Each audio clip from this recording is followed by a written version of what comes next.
Devaya Om Namo Bhagavate Vasudevaya Om Namo Bhagavate Vasudevaya Narayanam Namaskrityam Naram Cheva Narottamam Devim Saraswatim Vyasam Tato Jayaudirayet Nashtaprayeshu Bhadreshu Nityam Bhagavata Sevaya Bhagavate Uttam Shloke Bhaktir Bhavatir Naishtiki Om Ajnanatimirandasya Jnananjana Chakshurunmilitam yena tasmai Shri Guruve namaha. Namo Vishnupadaya Krishna Pristhaya Bhutale Srimadi Bhakti Vedanta Swamiti Namine Namaste Saraswati Deve Gauravani Pracharane Nirvishesha Shunnavadi Paschachadeshatarane.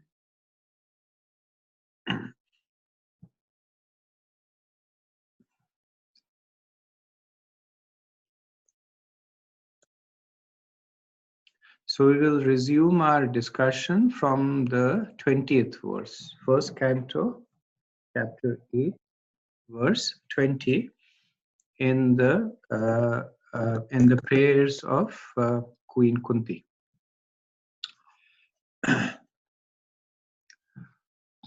Tatha param hamshanam muninam amalatmanam bhakti yoga vidanartham katham pashyemahi striyah. You yourself descend to propagate the transcendental science of devotional service unto the hearts of the advanced transcendentalists and mental speculators who are purified by being able to discriminate between matter and spirit. How then can we women know you perfectly? So in the previous verse, Kunti Devi was talking about the relationship of Krishna with the Muda Darshiyas, or the foolish people. And how does he interact with them? He hides behind a curtain of Maya. He either becomes invisible or he becomes incomprehensible to him. In this verse, Kunti talks about his relationship with those who are trying to approach him. So she says that you kindly appear in this world to further Vidan Artham. So Artham is something that is useful, and Vidhan means to grow. So Vidhan Artham means to grow that which is useful. So like Anartham is that which is useless. So Vidhan Artham Bhakti Yoga. So he appears personally to help grow Vidhanartham Bhakti Yoga. To whom? To the souls or to the jivas who are already advanced in knowledge. So she says Muninam. So Muninam are those people who are the root word is man, who are able to use their mind to understand, to discriminate. So she says Muninam and Amalatmanam. So Amal means spotless. Like Bhagavatam is called the Amal Puran. So Amal Atmanam are the pious people, those who are able to distinguish between matter and spirit, and Paramhamsanam. So Paramhamsanam are the exalted devotees. So she's talking about these three kinds of devotees. The Gyanis, the Muninam, the Amalatmanam. So these are the pious people through the process of Karma Yoga, and the Paramhamsanam, those who are the exalted devotees. So she's saying, Kunti Devi is saying, you're appearing for them, for for their benefit. So Prem Kishore Prabhu, you can change the screen orientation if you want.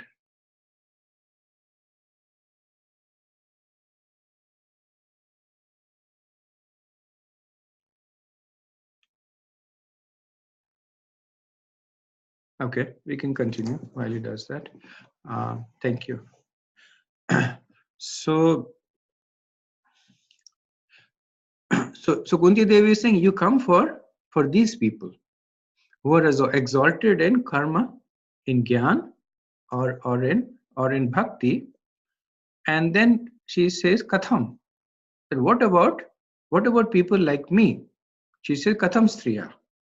That what about people like me who are not great in performing karma yoga, amalatmana, who do not have the mental stamina for Gyan Yoga, Muninam, or who are not advanced devotee, Paramhamsam. How will, she said, Katham Striya Pashyema, that how will people like me see you? So, in a way, Kunti Devi is transitioning, this verse is transitioning from Sambandh Gyan to Abhiday. So, in the previous verses, Kunti Devi had spoken about Sambandh, about who Krishna is. The very first verse was Krishna.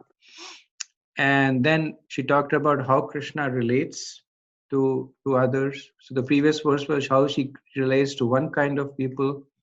In this, she's saying how he relates to another kind of people. So this verse, this verse along the previous two verses talks about Sambandh Gyan, but also transitions into Abhiday, the how, the how part. And the verse is the verse has the actual meaning of the verse is a little different from the apparent meaning. So apparently Kunti Devi is saying that what hope is there for Katham Striya? What hope is there for women like me? But the acharyas say that in order to understand the real purport of this verse, one needs to understand the position and the mood of the speaker. So Kunti Devi is not an ordinary personality. Initially, we had seen that she was on the list of the 9th most exalted Vatsalya Ras. She was 7 on that list. When Krishna was going to leave for Dwarka, he is actually approaching Kunti Devi to take the dust of her lotus feet and get her permission.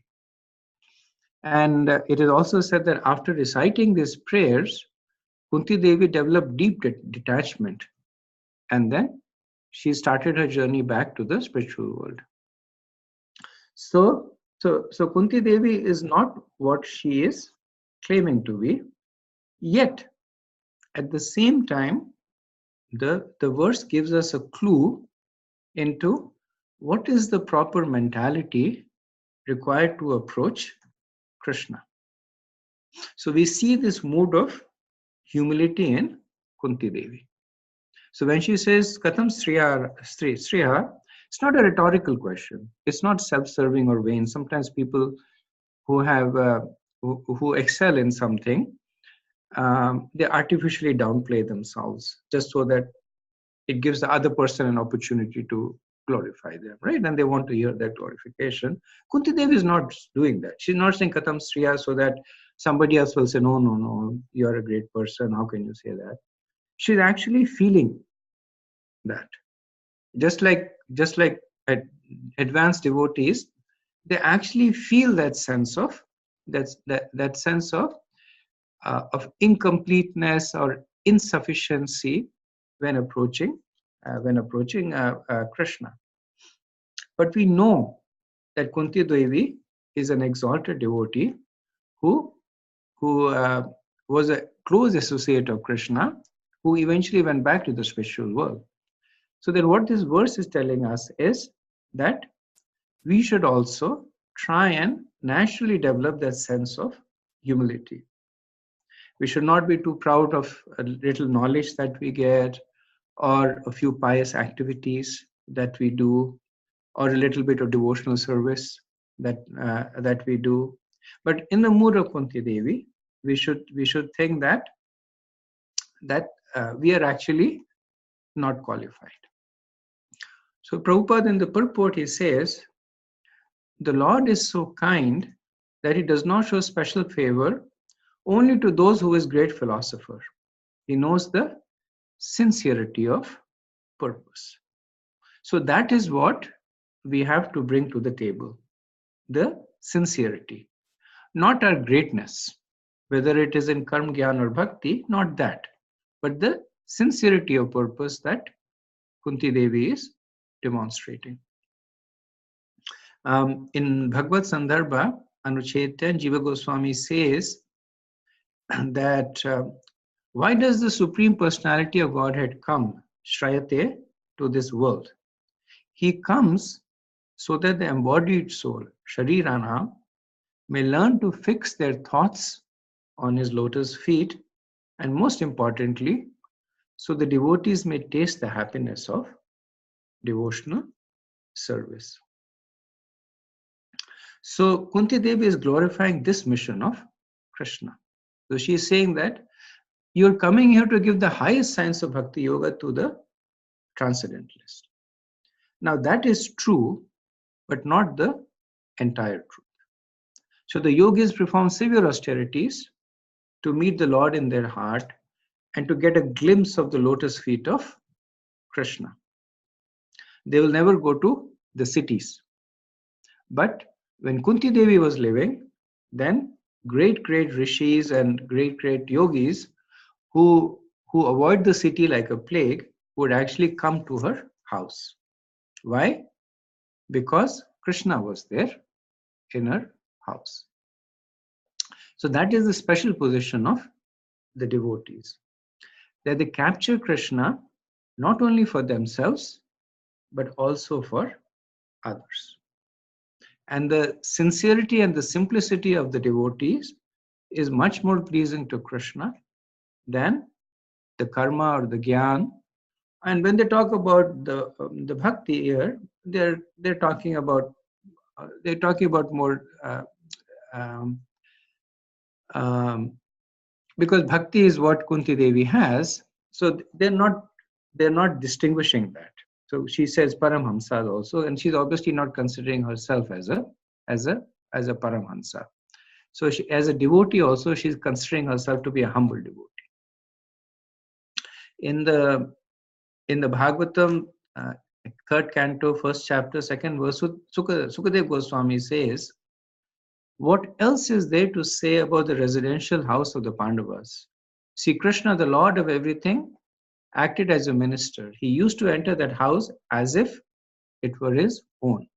And he did not take any care of Duryodhan's house. So that is the exalted position of the devotees. In Srila Prabhupada explains in the purport of this verse, that is 312, he says that according to Gaudiya, Achintya Bheda Bhed Tattva philosophy, anything which satisfies the senses of the Supreme Lord, Shri Krishna, is also Shri Krishna. That means the house of the Pandavas, which was such a source of bliss to Krishna, is also Krishna himself, or more specifically, Krishna Dham.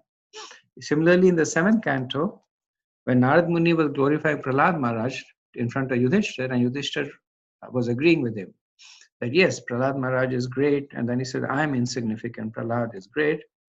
And then Narad Muni says, and this is in 7:15:75, that my dear Yudhishthir, all of you, the Pandavas, are extremely fortunate, for the Supreme Personality of Godhead lives in your palace just like a human being. Great saintly person know this very well, and they constantly visit this house. So this is the position of Kunti Devi, that her house was Krishna Dham. And because it was a Dham, great exalted personalities would come and visit, not only when Krishna was there, but even when Kunti Devi was there, because of Kunti Devi's sincere appreciation and devotion to Krishna. But out of humility, Kunti Devi is saying that, or she's rather thinking that I'm so worthless. I have very little intelligence. But matter of fact is that if Kunti Devi was worthless, or if she had little intelligence, then Sukadev Goswami would not be quoting her in the Bhagavata. The prayers of Kunti Devi would not be sung after so many thousands of years by great personalities. So the quality that is great in Kunti Devi is not her lack of intelligence or being a mere woman. The quality that is great is that of humility. And Prabhupada in the purport, he specially glorifies women because of this quality. So he says, women in general are unable to speculate like philosophers, but they are blessed by the Lord because they believe at once in the superiority and the almightiness of the Lord. And thus they offer obeisances without reservation. The Lord is so kind that he does not show special favor only to who is a great philosopher. He knows the sincerity of purpose. For this reason only, women generally assemble in great number in any sort of religious function. In every country and in every sect of religion, it appears that the women are more interested than the men. This simplicity of acceptance of the Lord's authority is more effective than showy, insincere religious fervor. So while Kunti Devi is questioning Katham Pashyamam hi striya, that how can women certainly see you, she is also giving an instruction that by developing the simplicity and the humility of a woman, then Katham Pashyamya. This is how you can see Krishna. And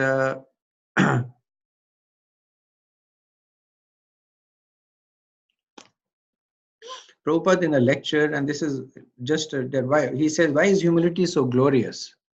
Because if you are not humble, you cannot tolerate the disturbances, and if you cannot tolerate the disturbances, you become entangled.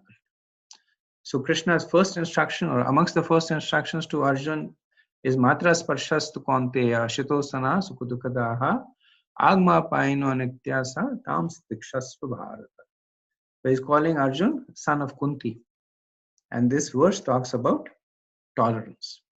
That one who can tolerate the appearance and disappearance of the winter and summer season, happiness and distress, such a person is qualified to make spiritual progress.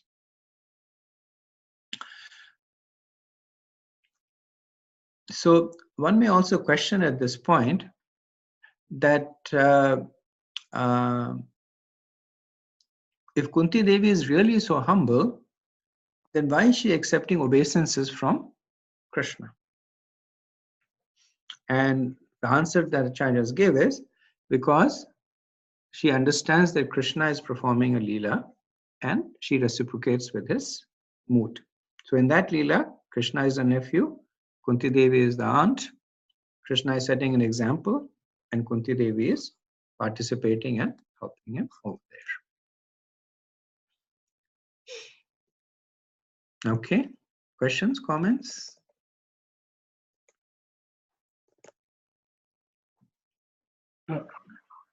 Prabhuji, I couldn't grasp that without humility one cannot tolerate the disturbances. And what is the next thing you told, Prabhu? Without tolerating the disturbances, one becomes entangled. Yes, thank you. Okay. Prabhuji, this tying of tolerance and humility, I'm just wondering, like how is that? How can like if I'm tolerant, how does that imply that I'm humble? So if you look at it from the opposite end, right? What kind of people are intolerant? People who have this sense of entitlement. I deserve to be treated in this way, I deserve to be respected, or nothing wrong should happen to me, I deserve all happiness to happen to me. And when something does happen to them, then they get disturbed. So the opposite of humility, it results in intolerance. And for a person who is humble, then even if there are adversities, then they will accept it as their due, either as purification or as past karma, or as an opportunity to make spiritual progress. But that sense of disturbance and entanglement is not Thank you, Prabhu. there. Okay. Next verse is a famous verse, 1821.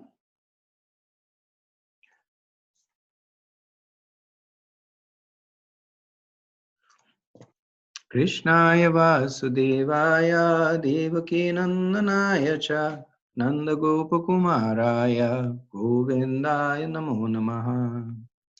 Let me therefore offer my respectful obeisances unto the Lord, who has become the son of Vasudeva, the pleasure of Devaki, the boy of Nanda and other cowherd men of Vrindavan, and the enlivener of the cows and the senses. So we had said that the previous verse was a transition from Sambandh to Abhiday. In the previous verse, Kunti Devi had asked that what hope is there for a mere woman like me to understand Krishna? This verse offers that hope. And I'll take a pause here and I'd like to hear from you. What is the hope that is being offered in this verse?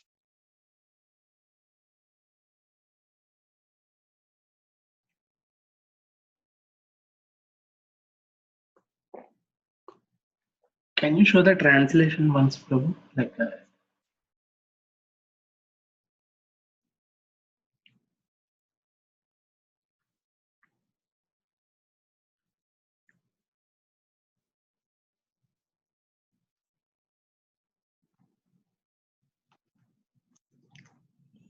So remember, this is in the context of Abhiday. So Abhiday means after having understood your relationship with Krishna, now you're acting in a way to put it into practice.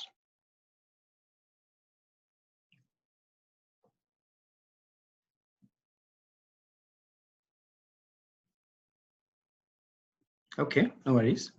It's a little the tattva is a little buried. So what do we see in this verses?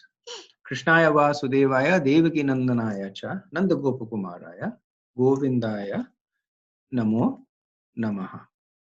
So we see Kunti Devi addressing Krishna by his different names: Krishnaya, Vasudevaya, Devaki Nandan, Nanda Gopakumar, Govindaya. So that is the hope, that by chanting the holy names of Krishna, one can establish a relationship with Krishna, even if the person is not advanced in karma, gyan, or even in bhakti. And Kunti Devi is showing it to us by actually practicing it. In previous verse, she said that I am a woman, I have no hope. And now she's saying, for those who have no hope, this is the easy way. Simply by chanting the name of Krishna.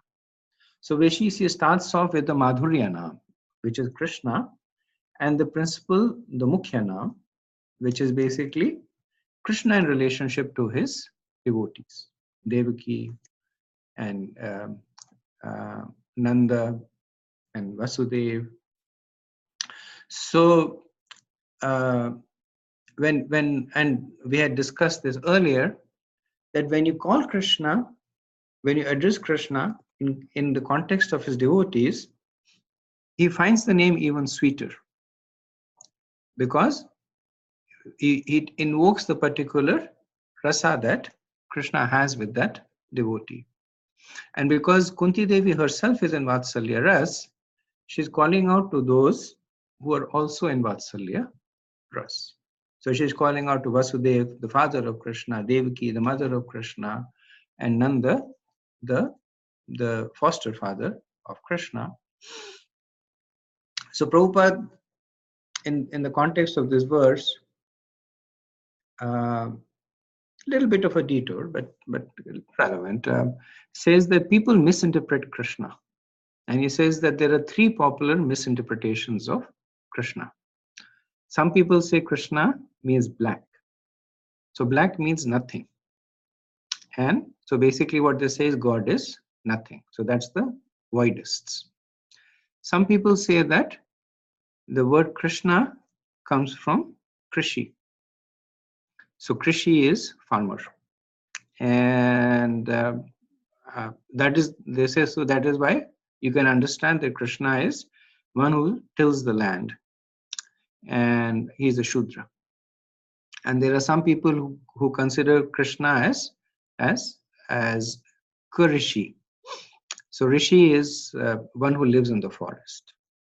So they say they consider the Krishna to be an aborigine or a forest dweller. So Kunti Devi to this Muras is saying 3 times. He's saying no. He is Vasudevaya. He is the son of Vasudeva. Now when the impersonalists hear Vasudevaya, they become happy.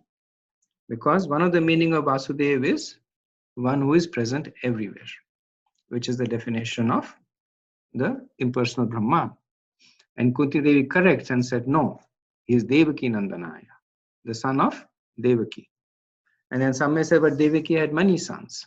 He says, no, he is Nanda Gopa Kumaraya. So, and Gop here goes both ways. So Nanda Gop. So he is the Kumar of a Gop by the name of Nand, or Nand and Gop. He is the Kumar of the Nandas and the Gopas of Vrindavan. So in a lecture, Prabhupada says, by the grace of Kunti, we can understand that this Supreme Person, although Alakshayam, invisible, has now visibly appeared as Krishna. She says, here is the Lord Krishnaya Vasudevaya. He is the all-pervading Supreme Personality of Godhead.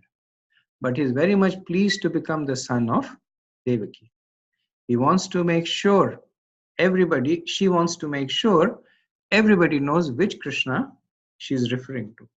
She says Krishnaya, but one may say there are so many Krishnas. She said, I am offering my praise to Vasudevaya, the son of Vasudeva. But there are many Vasudevas. No. Nanda Gopa Kumaraya. I am praying to the son of Maharaj Nand. 3 times she points out, here is Krishna, here is Krishna, here is Krishna. So there can be no confusion. The final glorification is Govindaya Namo Namaha. So Govindaya, the name has many meanings, and which is one prayer which gives us literally several meanings of Govinda. Brahma Samhita. Yes, thank you. So in that, Lord Brahma, he is giving so many meanings of Govindama Adi Purusham Tamaham Bhajami, and he proceeds that with the quality of Govinda. But over here, Kunti Devi is using Govinda as one who gives pleasure to the senses. So Krishna is Anandmayi Bhayasat. By his nature, he is always happy, full of bliss. And whoever associates with him is also happy. So Vishwanath Chakravarti Thakur says that Kunti Devi, as the expanded translation to this verse is saying, among all the avatars, you, Krishnaya, are best. Though all those who are fortunate, who have prema, are fortunate. My brother Vasudeva was most fortunate since you selected him as your father, so Vasudeva. And your mother Devaki, endowed with even more prem, is even more fortunate. You made her more successful than all others by situating yourself in her womb alone, Devaki Nanda. Thus Kunti Devi addresses Krishna as Devaki Nanda, he who gives joy to Devaki.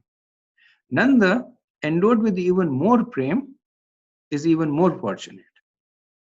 You let him and the Gopas experience the sweetness of your Kaumarya pastimes. So, Nanda Gopa Kumaraya. And finally, the pastimes of a Kaishora, youth, are even more sweet than your Kumarya pastime, in which you are famous as Govinda. So, Krishna got the name Govinda after the Govardhan pastime. When Surabhi did his Abhishek with milk, at that time, Krishna was given the name Govinda. And Kunti Devi here is obliquely invoking Krishna's Madhurya Ras. So Krishna's Govinda pastime, Govinda name, is generally in relationship to the gopis, one who gives pleasure to the senses of the gopis. And that's why Vishwanath Chakravarti Thakur is saying that it is associated with his Kaumarya pastimes. So he says that they are not directly mentioned here because of the extraordinary nature and the esoteric nature of their love and the lack of qualification to speak and hear about it. Kunti Devi mentions Krishna in relationship Vasudev, Devaki and Nand, devotees in increasing order of Vatsalya Ras. She does not mention the topmost devotee in this rasa, Yashoda, until much later. And that she will mention in verse 31.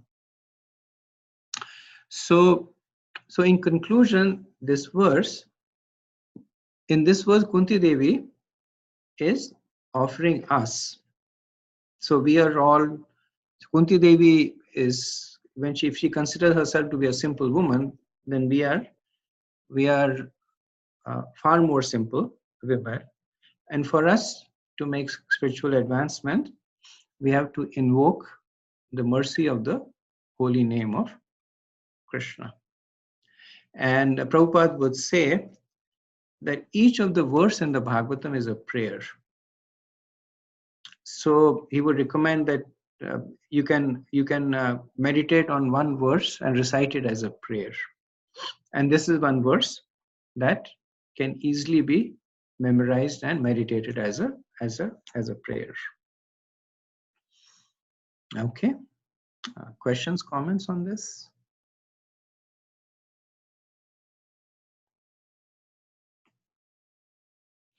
Okay, we'll go on to the next verse, 1822.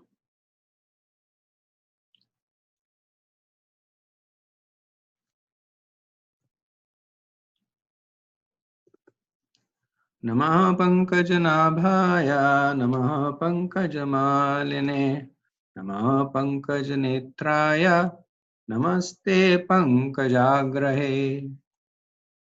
My respectful obeisances are unto you, O Lord, whose abdomen is marked with a depression like a lotus flower, who are always decorated with garlands of lotus flowers, whose glance is as cool as the lotus, and whose feet are engraved with lotuses. So this verse is a beautiful and poetic description of Krishna's form by Kunti Devi. So she's talking about one's progression over here. So as we know that from Nam comes Roop. From Roop comes Gun, and from Gun comes Leela. So previously she glorified Krishna's names. And does not mean that we directly from name we jump to Roop Smaran and Gun Smaran and Leela Smaran, but that's the progression that we make. So here she is describing Krishna's form for us to meditate on. So, so previously she had said that uh, that what is the hope of that katham pashema histriya. Pashema means to see. That how can we simple women see you? Now she is showing us simple people what Krishna's form is.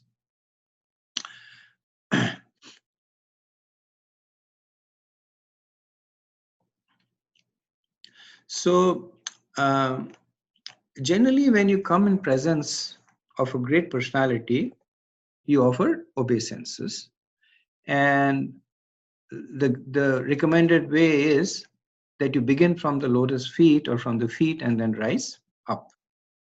Prabhupada said, like when you go to the temple, you should not see the face of the deity right away. Should not, it means it's not recommended. Not that it's offensive or it's a sinful activity.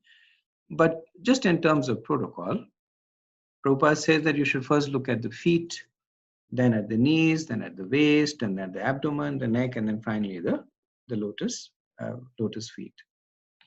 So, but we see over here that Kunti Devi does not begin with Krishna's lotus feet. She says, Namaha Pankaja Nabhaya.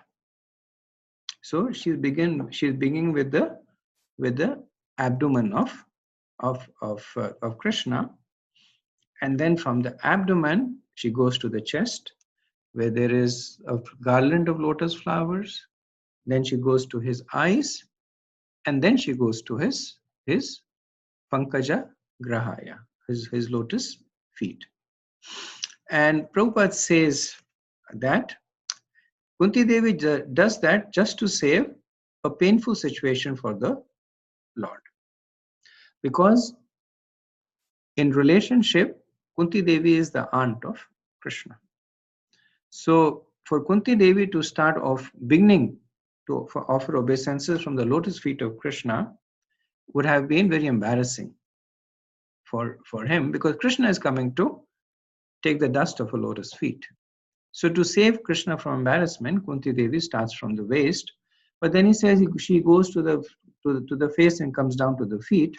The Prabhupada says in the round everything is in order, because the devotee, they are constantly glancing at these with love and adoration at these various parts of Krishna. So he says in round everything is in order. So couple of interesting points in this verse is first is the metaphor of lotus, and we see this metaphor applied very often in conjunction with Krishna, and also sometimes in conjunction with his devotees. So the lotus is special because for both the physical beauty and also the more subtle connotation. So the lotus is beautiful to look at, symmetrical and shapely. So the beauty of Krishna's face is often compared to that of the lotus. The shape of his eyes, Pankaj Netraya, is compared to the petals of the lotus flower. The color of his eyes, the color of his lips, and the color of the sole of his feet are compared to that of a lotus. And this is so even the lotuses are in different colors. These lotuses are generally reddish in color. Then the depression in his abdomen is like the whorls of the lotus.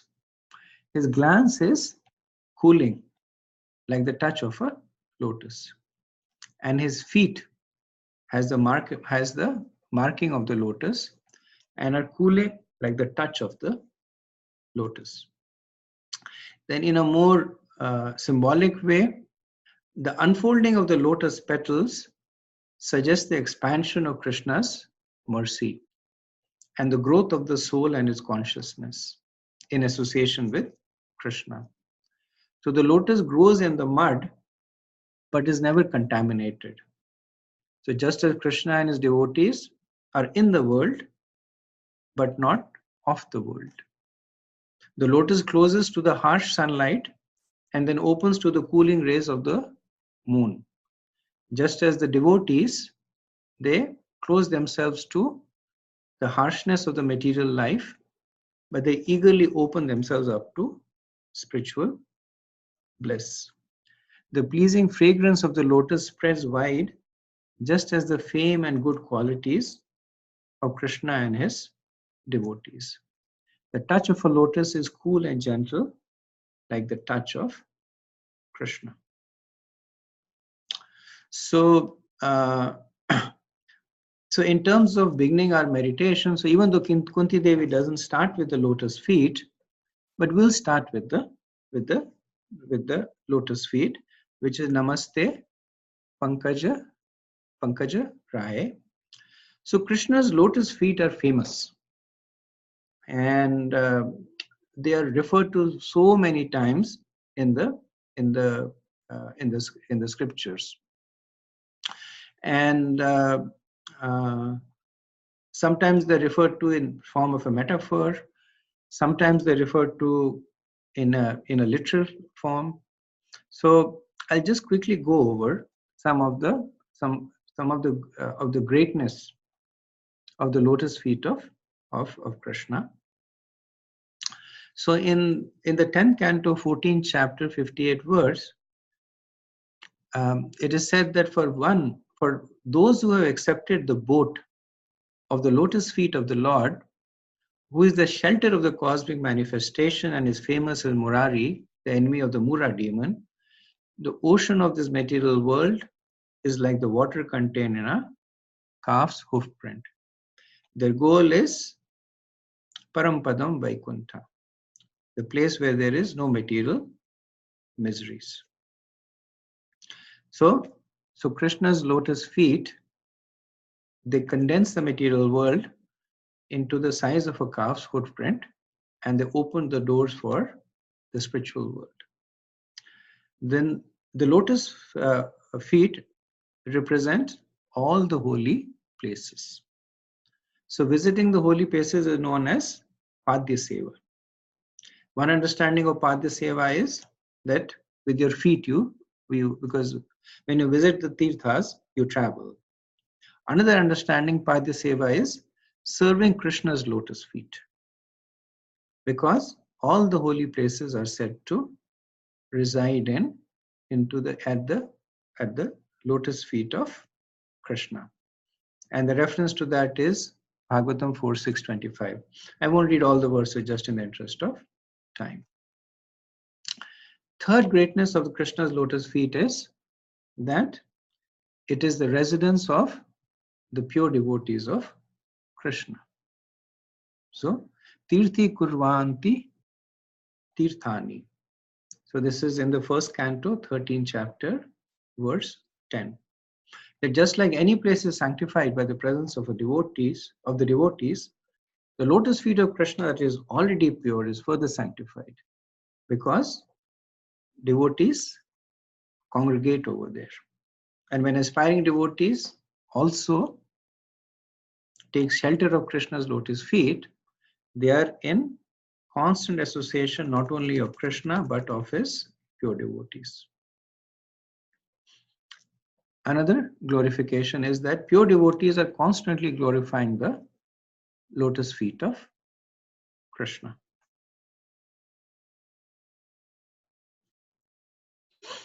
And then, so I won't go through that, but then there are several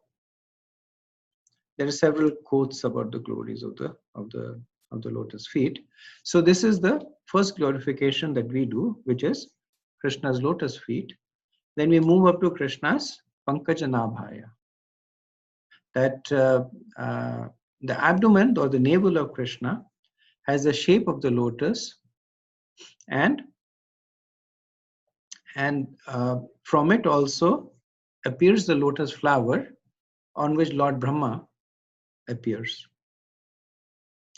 And Kunti Devi is glorifying this because the material world is created by Krishna to give the conditioned souls an opportunity to make spiritual advancements. So the Pankaj Nabhaya is actually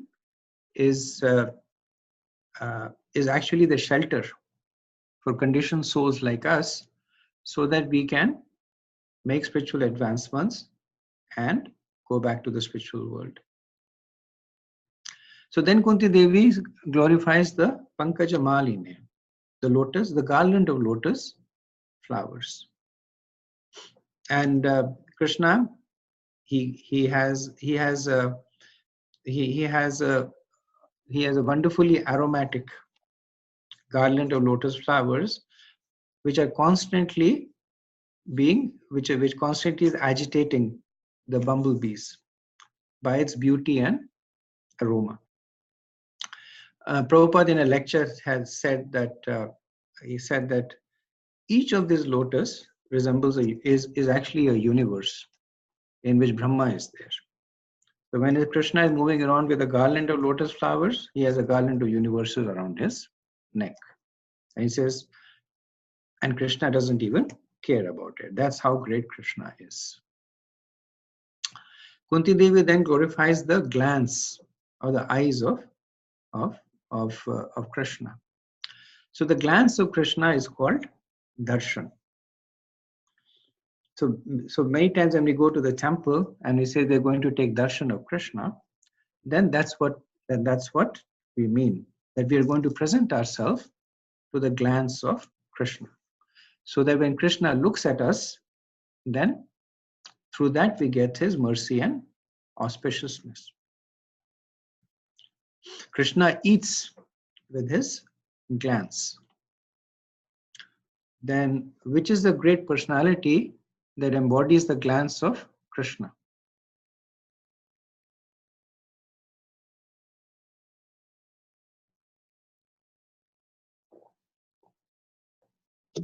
Lord Shiva, Prabhu? Yeah, thank you, Prabhu. So yes, Lord Shiva is when Krishna as Mahavishnu glances over the Pradhan, then that glance is considered to be Lord Shiva. In the Bhagavad Gita, it is said that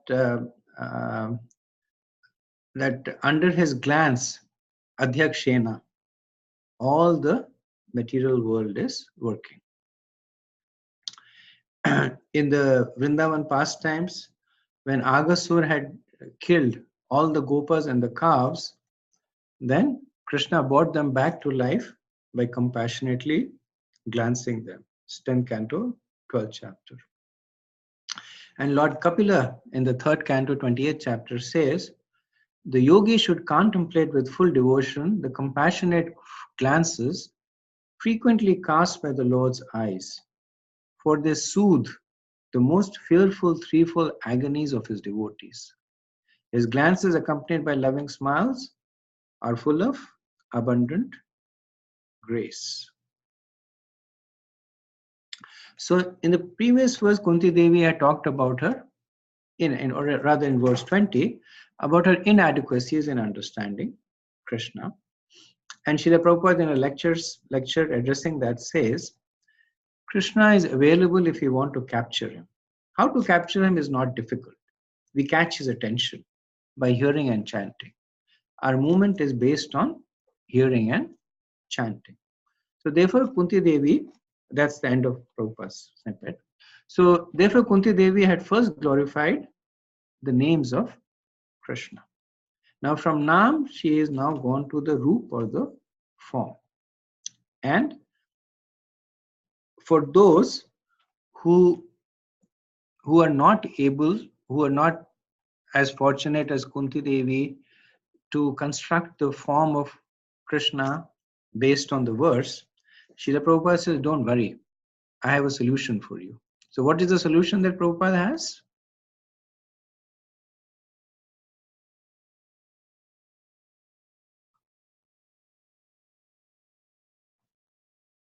To worship in the temples. Very good, thank you.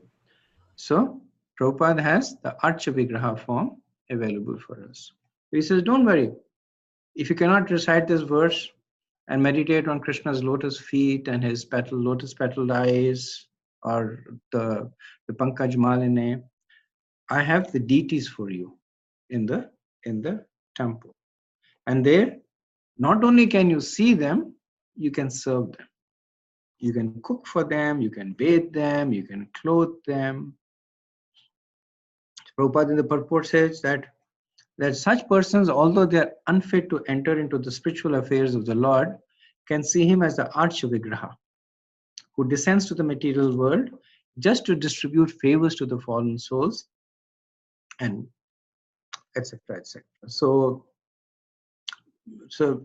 all of us. So from 17 to 22 in the 6 verses, there is this glorification of Krishna in his relationship to the devotees and how to establish that relationship. The next set of verses will be the Prayojan verses. That how does the protection of Krishna manifest? How do the devotees who understand the relationship, who have established the relationship, experience the love of Krishna? So we'll go to 1823, stop to see if there are any questions. Hare Krishna, Prabhu. I'm so sorry to ask this question. Just when you were talking about the lotus feet, I got interrupted. I missed hearing what you said. But is there some, like, do you have like a document or something that I can read and get an understanding? I can send the document to Prem, Kishore and Achyuta, and then they can make it available. Okay, thank you. Because I was looking forward to that, and my children were just... Oh, no worries. Thank you.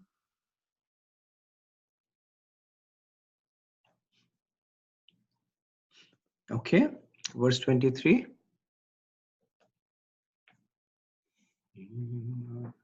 Yatha Rishikesha Kalena Devaki Kamsena Rudhati Chiram Swacharpita Vimochetam Cha Sahatmaja Vibho Tvayeva Nathena Muhur Vipadkanat. O Rishikesh, master of the senses and lord of lords, you have released your mother Devaki, who was long imprisoned and distressed by the envious king Kamsa, and me and my children from a series of constant dangers. So this is these 5 verses, 23 to 27, they are Prayojan verses. So they talk about how the devotees enjoy complete protection under Krishna. And I was listening to a lecture by Rompad Swami on the prayers of Kunti Devi, and he was making this point that this is actually one of the top 10 asked questions to sannyasis. That why is there distress if I am a good person, or if I am a pious person, or I know a devotee who was a devoted person and he fell sick. So this verse and the next verse goes a long way to answer that. So these are good preaching verses also. So from the translation of the verse, it appears that Kunti Devi is thanking Krishna for protecting herself and for protecting Devaki.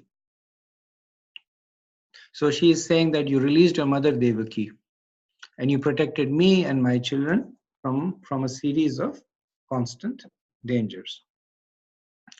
But actually, as per Srila Prabhupada and Vishwanath Chakravarti Thakur, Kunti Devi is actually saying that I have received more protection from you than your mother. And this is an interesting characteristic of a devotee, that while they are humble, they are proud of of Krishna. And so there's one pastime that is illustrative in this with respect to Sripad Ramanujacharya. He had a disciple called Govinda, and very, very devoted to Sripad Ramanujacharya. So when the other disciples of Ramanujacharya, his god brothers, they would glorify him, that saying, Govinda, you sing very good bhajans. And Govinda would say that I don't sing good bhajans, I sing great bhajans. I'm the best of the singers. Or they would say that you cook very well. And then he would say, yes, I'm the best cook. So after some time, his god brothers, they got a little bit concerned about Govinda's spiritual life, that he's always boasting. So they went and complained to Ramanujacharya. And then Ramanujacharya called Govinda and said, is this true? And Govinda said, yes. And Ramanujacharya said, but Govinda, you know that the mood of a devotee is that of humility. And Govinda said, yes, what you say is right. Actually, before I was your disciple, I had no good quality. So whenever somebody glorifies a quality in me, then I take it that they're glorifying the quality that you have bestowed on me. And because you're the greatest of the great, I feel that they should glorify you even more. And then Ramanujacharya, then he laughed and he said, but try and be more modest about it. So in the same mood, Kunti Devi, she is saying that actually I am greater than Devaki. Why? Because I have received more protection from you. So actually Krishna is more partial towards me. So what is the basis of that? How is that buried in this verse? So Kunti Devi says that you protected the sons of Devaki from Kalena Kamsena, from envious Kamsa, and you released her after she was imprisoned for a long time. Rudhati Chiram. So what that means is that Krishna protected Devaki only once by killing of Kamsa.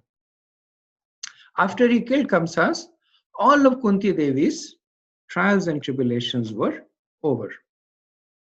So Devaki's trials and tribulations were over. So after Kamsa was killed, Devaki and Vasudev were restored to their position. Ugrasen became the king, and for the rest of their life, Devaki, she had the best of everything. She had Krishna right next to her. She had Balram right next to her, and she lived like the queen of Dwarka. But Kunti Devi says, "Look at me." She says, "Moho vipat ganat." Moho means constantly, and vipat ganat means from a series of dangers, which she will illustrate in the next verse. So he said, you protected Devaki once, but for me, you have been always there. Vipat ganat, moho vipat ganat. That from the constant series of dangers that I was in, you were constantly protecting. So she says, O Rishikesh, master of the senses, you alone know my heart, since you are the master of the senses. I alone was rescued. So, vimochita aham, cha aham atmaja, along with my senses. Along with my atmaja, along with my children. I'm sorry. So why does Kunti have this take at a special favor from Krishna? And Prabhupada explains in the purport that because Kunti Devi had no other shelter. So Devaki, she had the shelter of Vasudeva. So her husband was there, and once Kamsa was killed, then she had the shelter of her family, her clan, her sons who happened to be Krishna Balram. So she had many shelters. But Devaki, she had no shelter. Her Kunti had no shelter. Her husband was dead. Her 5 sons, even though they were powerful Kshatriyas, they were constantly put in precarious situation themselves. So Prabhupada says that the conclusion is that Krishna endows more favor to a devotee who is in greater danger. Sometimes he puts the devotees in such dangers because in that condition of helplessness, the devotees becomes more attached to the Lord. The more the attachment is there for the Lord, the more success is there for the devotee. And this Prabhupada, of course, is giving us a sneak preview of a verse that will come later on in the prayers of Queen Kunti. But the essential tattva that is being explained over here is that one who takes exclusive shelter of Krishna will receive his exclusive and constant mercy, as we see in the case of Kunti Devi. Prabhupada would share that Bhaktisiddhanta Saraswati Thakur, he would always keep his temples, his Gaudiya Math temples in poverty. And anytime that they gain funds, Srila Bhaktisiddhanta Saraswati Thakur, he would give them some program to do, some activity to do, or start some new project, which would quickly drain their funds. Of course, not needlessly, but in the service of Krishna and his devotees, so that they were again in poverty. And Prabhupada said he did that because Bhaktisiddhanta felt that, and rightly so, that when the devotees have no other shelter, they will take more shelter of Krishna. Now it's also interesting to see that Kunti Devi is not assigning Krishna any blame for her suffering. So she's saying that yes, that she says that Vipadgana, that I was constantly flying. Vipat is Vipada, constantly being faced by so many adversities. But then she says the reason is Sucha Arpita, that the cause of all this suffering is my own karma. So she's demonstrating the mood of complete surrender to Krishna. So she calls Krishna Vibho Tvaya Eva Nathena. So she's addressing Krishna in the Aishwarya Bhava. That Vibho, O Lord, that Nathena, O my, so Vibho means O great one. And Tvaya Eva means your lordship. And Nathena means O my protector. So, so because I have no shelter, no other shelter from the calamities that are coming to me as a result of my own previous impious activities, you, my Lord, have always been kind enough to provide me shelter. So Prabhupada said that is the mood that we should also aspire to take shelter of Krishna. Okay, questions, comments? Prabhuji, I was thinking I'm just wondering, why is this that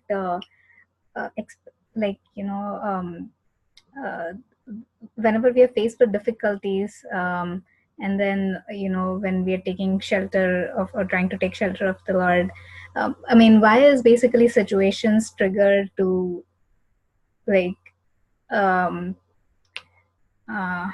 our dependence on the Lord, or why is it So I think I understand your question. It's a good question. So So two ways to understand it. One is from our perspective, right? We are little bit material, little bit spiritual, and our general desire is that everything goes well. Our material life goes well, our spiritual life goes well, and that going well, it'll create a sense of complacency in us, which is again a sign of our material conditioning. So what is the trigger to push us out of that complacency? And it doesn't have to be material distress. It could be spiritual distress also. Sometimes devotees, they see that the chanting is not going well, and they feel that distress, and they take more shelter of Krishna. And then there is material distress also. There is bad health or things are not going well, and in that mood, one intensifies their calling to Krishna. So in a way, it is to address an anartha that we have. So the anartha that we have is complacency. It's a material anartha, and this helps to address that. Now there is a spiritual aspect to it also, which actually comes, I believe, either in the next verse or a few verses down, where Prabhupada gives the example that if there is a child in the house, the mother is always very attentive to the child out of love and affection. When the child is crying, the mother is even more attentive to the child. So that crying child is this devotee who is asking for extra attention from Krishna. So Krishna loves everybody, Krishna loves the devotees, etc. But when the devotees cry out in this mood of helplessness, then they especially attract the mercy of Krishna. So in the Srimad Bhagavatam, I think it's I believe it's somewhere in the 3rd canto, where it is said that when one chants the holy name, one should cry. If one does not cry, then it should be understood that the person's heart is steel framed. If one is not able to cry at the chanting of the holy name, then one should cry at the inability to cry for the chanting of the holy name. But one should cry. Now, it does not mean that we are nihilistic or we are the kind of religion where all of us sit around crying. But that mood that they are trying to develop is this the child that is crying, they have this urgent need to see the mother in front of them, whether it is whether they are hungry or they're just cranky or whatever it is. But that's the most important thing. They want the mother to be right in front of them that very moment. So the crying just exemplifies that sense of urgency.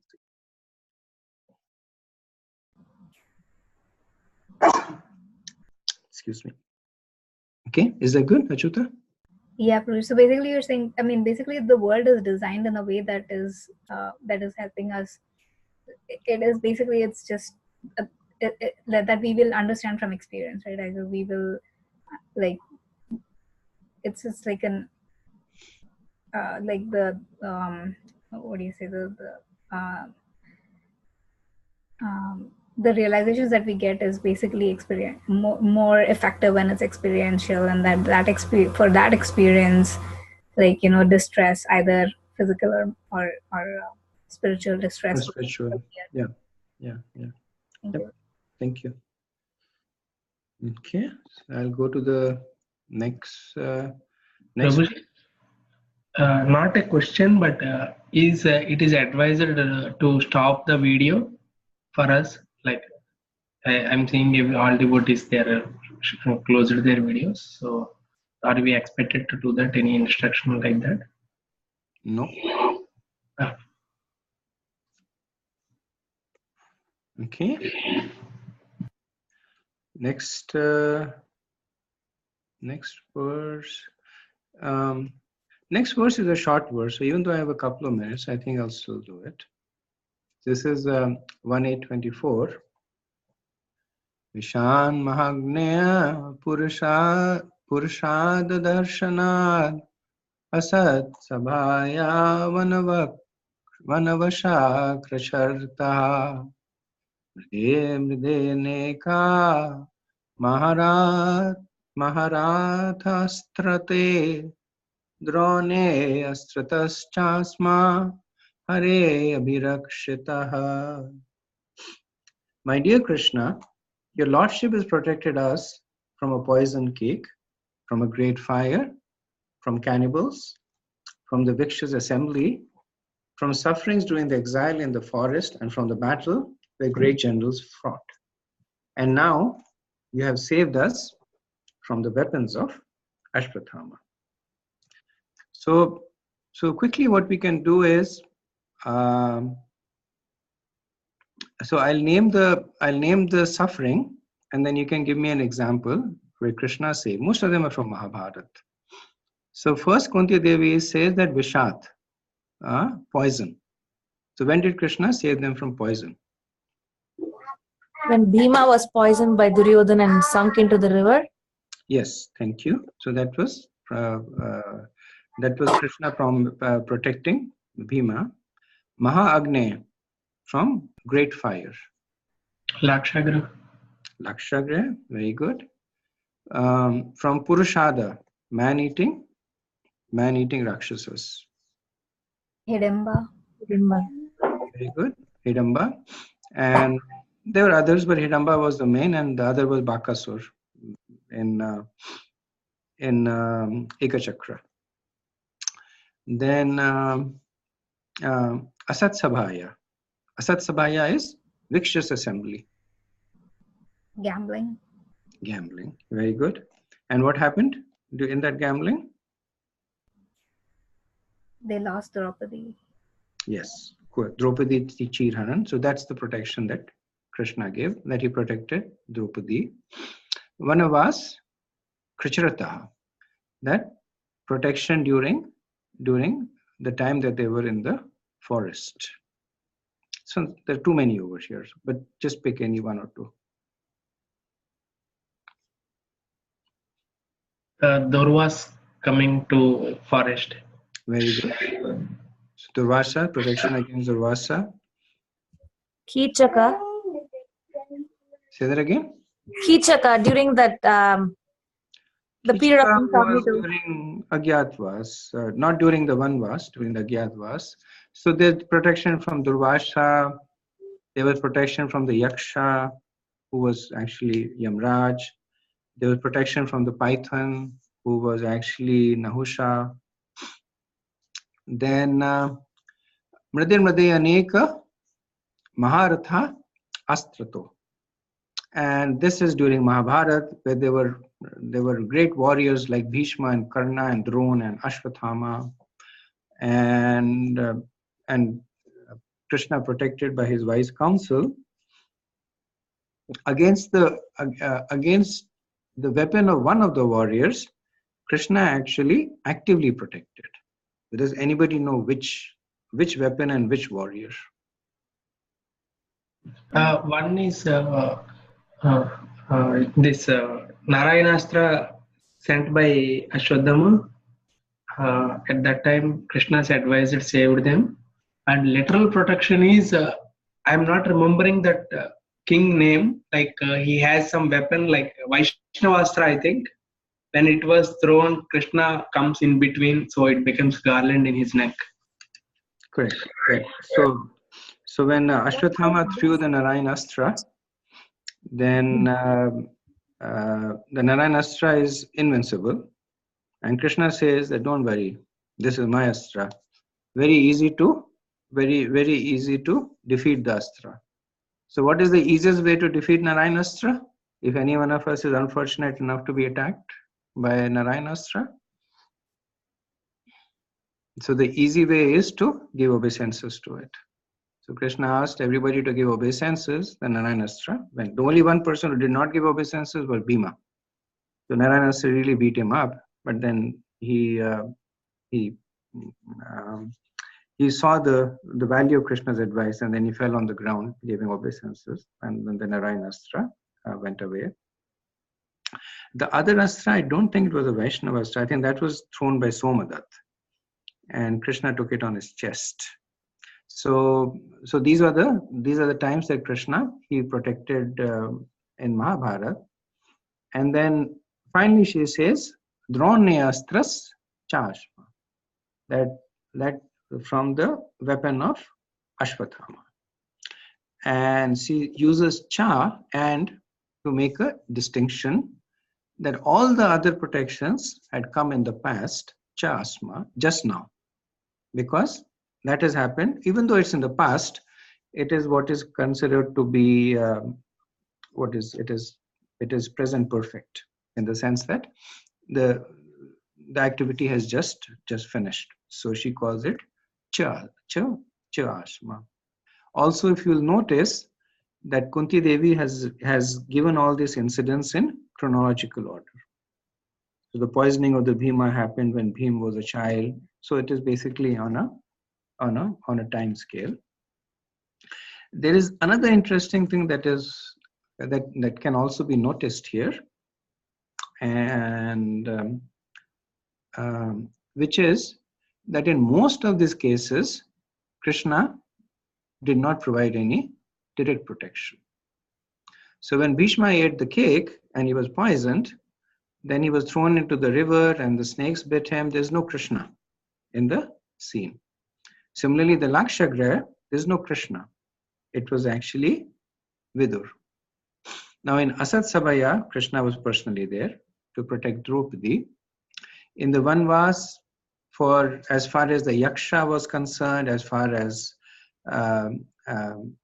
Nahusha was concerned, there was no Krishna. Durvasha Muni, yes, Krishna was there.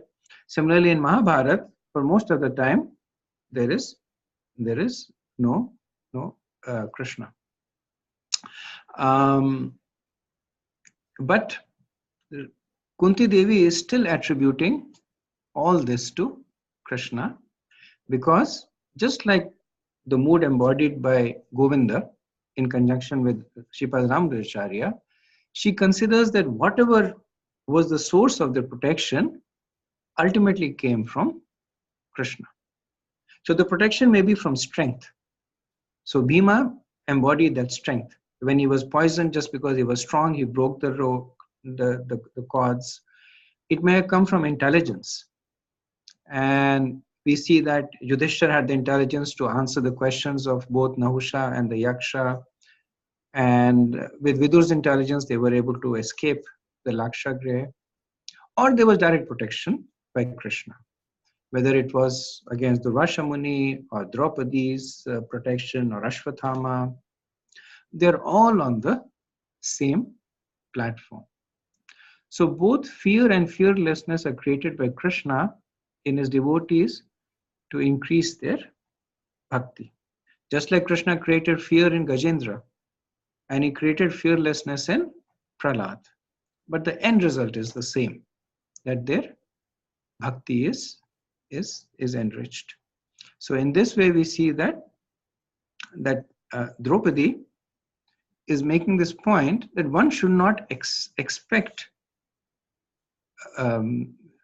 Krishna to be personally present, because Krishna has given the potencies to protect. He has empowered us. I was listening to on this particular verse. I was listening to a lecture by Narayani Mataji, and she was giving this pastime, which probably you all have heard, of a Brahman who was a Krishna devotee, and his temple got flooded. And he started climbing on top of the temple, but the boat came and said, "Come." And the Brahman said, No, Krishna will protect me. And there was a log of wood, and they said, "You catch hold of the log of wood." And he said, No, Krishna will protect me. And then some people came by and they said, "Catch hold of my hand." He said, No, Krishna will protect me. Finally, he drowned. And then he died. And then he was a devotee, so he went to Krishna and he said, "Why didn't you protect me? I was a devotee all your life." And then Krishna pulled him up by his shikha and beat him on his head. and said, who do you think sent you that log of wood? Who do you think sent you that boat? Who do you think sent you those people? That was me extending my hand to you. So it's a Prabhupada story. The purport of that is that Krishna's protection does not mean that we put our hands behind our back and say that Krishna protect. Right? Krishna protection means that we try even harder and hope that Krishna's mercy comes. So I'll stop over here, see if we have any discussion on this verse or any other verse.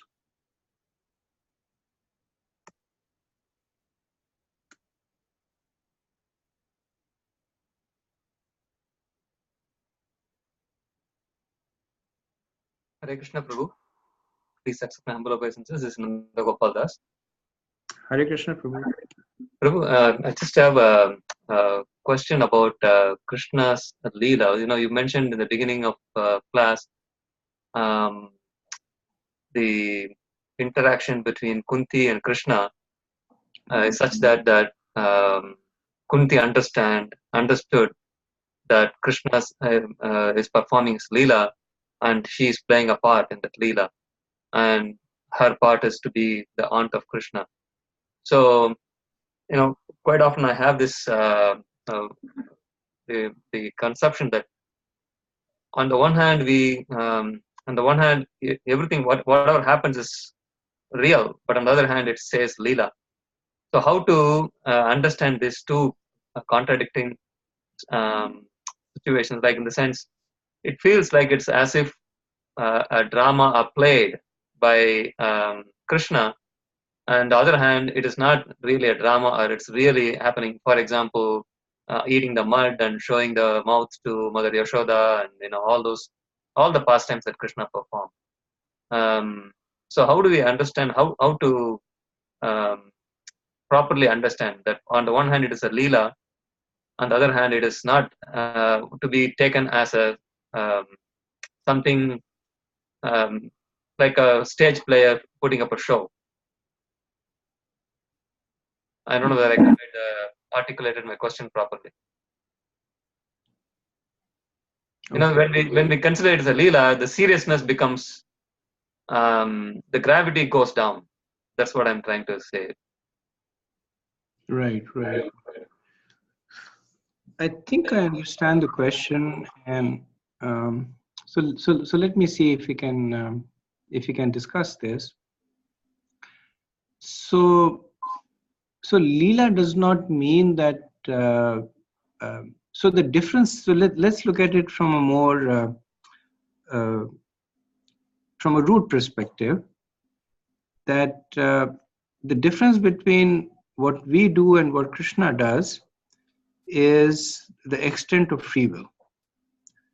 A lot of activities that are done by us are done because of the force of karma, and are done because of the force of guna, because we're materially conditioned and because the cycle of karma is moving. So a lot of those activities are being done. The activities that are enacted by Krishna are enacted out of his free will. So Krishna does not take birth because of the force of karma, but because out of his own free will he takes birth. But that does not mean that the activities that Krishna is performing are fake or make-believe. So when we say Leela, all that it means is that they are being performed completely out of Krishna's free will. So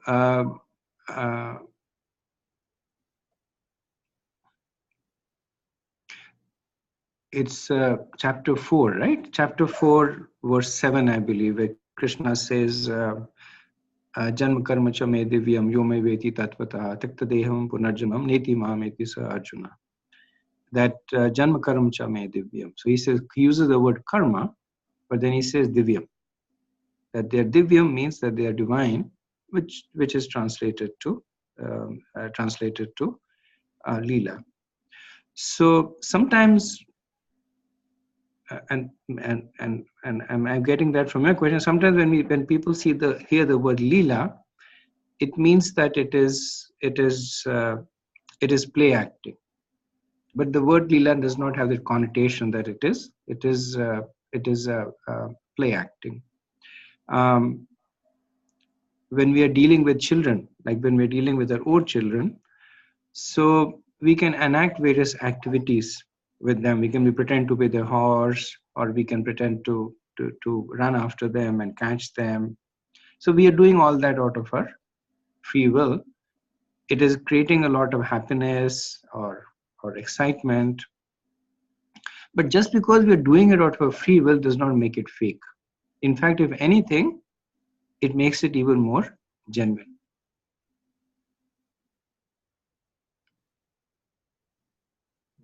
Yes, Prabhu. That makes good sense. Thank you very much. Thank you, Prabhu. Yes, Prabhu. With your example, Prabhu, like I was just feeling that, if we carry our kid on the shoulder and if we run, although it is completely out of our free will, but still we may get back pain or neck pain, which may be still real. Similarly, Krishna's fear for Mother Yashoda could be, I would say real. It's not that he's acting. Just it was striking when you are sharing. Thank you. Prabhuji, in terms of like Sambandha Abhideya, like the verses that we discussed. So like Abhideya, under Abhideya, basically Kunti Devi is saying that by chanting the holy name of the Lord and like worshipping the Lord in the temple, or like Arja Vigraha of the Lord, is how somebody can establish someone. So is that I mean, we know that is not just those two are not just the only ways or methods to establish sambandha. So I mean, I'm just wondering, like, why did she pick those two specifically, and does it like does it relate in terms of is that her realization that she's talking about, or is she saying that these two are like better in terms of like creating sambandha? It's a good question. Not sure if I have the answer to that. So Shravan Kirtan is, it is our first introduction to devotional service, and it is understandable that Kunti Devi introduces us through Abhiday, through Shravan and Kirtan, through the holy names. And then she talks about meditating on the form. So the progression that Kunti Devi seems to follow is a little different from the 9 steps of devotional service, and that's where I'm saying I'm not true. I'm not sure, because I'm kind of speculating here that even though Archa Vigraha is a form of devotional service, but the progression that Kunti Devi is wanting us to go through is Nam, Roop, Gun and Leela, which is basically a progression from sadhana bhakti to a more advanced form of bhava bhakti and prema bhakti. That when you chant, through the chanting of the holy name, you get access to the form of Krishna, and by meditating on the form, you get access to his pastimes and or to his qualities, and then finally to his pastimes. So when you look at the verse, at the prayers of Kunti Devi, she takes us to this progression. That she has taken us to Nam and Roop, and then she'll talk about Gun and Leela. And I think where I'm not clear is how does this progression from Nam, Roop, Gun, Leela relate to the 9 forms of devotional service, which are all considered to be at the same level. That Shravana Kirtan, Smaran Vandanam, they are all considered to be at the same level, whereas these 4 indicate an advancing level of bhakti. But Kunti Devi is trying to take us to these 4 levels. Thank you. Hare Krishna, Prabhu. Hare Krishna, Sarang Prabhu. Hare Krishna. I just want to share something. The first time I hear that verse, the